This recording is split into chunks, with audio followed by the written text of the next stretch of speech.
I'm very touched that you're joining me this morning. Well, it may not be morning when you're seeing this, but it's morning for me right now. We're talking about the sense of touch. This is one of the five senses, and in the practices of yoga, we focus on all five senses in a practice called Pratyahara, and it means we come to understand how the senses impact us, and eventually we go beyond them. We are really not so connected to them. But for now, we are just learning to be aware. So when I think about the word touch, I think about how people talk about, I was very touched by the gift you gave me. Or there used to be a television program called Touched by an Angel. And I think about, there's so much about touch and touching that most of us don't recognize at all.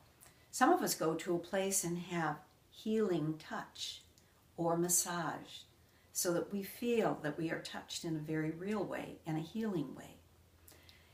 It's very interesting to me that we give very little attention to the sense of touch. What am I wearing today? How does this feel against my skin? How does it feel to me when I'm out in the sun and it warms me on a cold day? How does it feel when someone touches my arm or someone hugs me? The sense of touch is so important because the skin is the largest sensory organ that we have, and it's very receptive, and it's something that I think is interesting. I have something here. I didn't get this in Greece, but years ago I was in Greece with my husband, and they were selling something called a worry stone. And if you worried, you took this smooth stone and rubbed your hand on it. And for a long time I kept those in my pocket, and I would feel them, and they felt so good. They were so reassuring. This one that I have has a word on it. Namaste. From my soul to your soul, from my heart to your heart.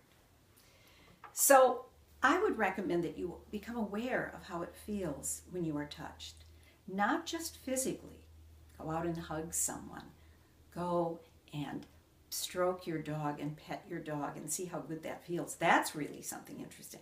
People live longer if they have pets, and they can be around them and enjoy them and extend love to them.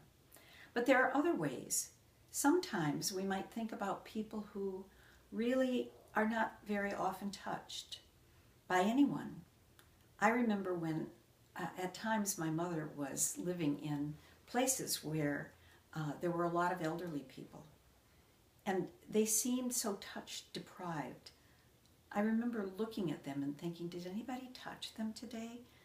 Stroke their hand? Do anything for them? So we can touch people who are even long distance. I'm not talking about necessarily you're being a distance healer, although that, of course, is something you could do too. I'm thinking about sending a card to someone, actually through the mail, somebody who would receive it and feel touched by the attention.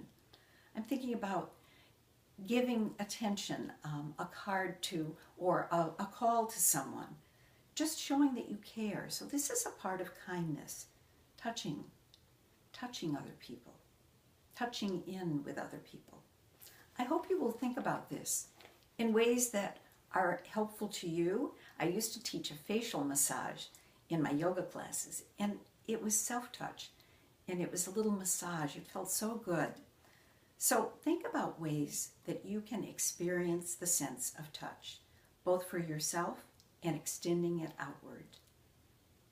It will be a worthwhile practice, and I hope you will take some of the tips that are in this lesson and use them yourself in a touching way. Thank you for joining me. I am always touched by your company. Much love to you. Namaste.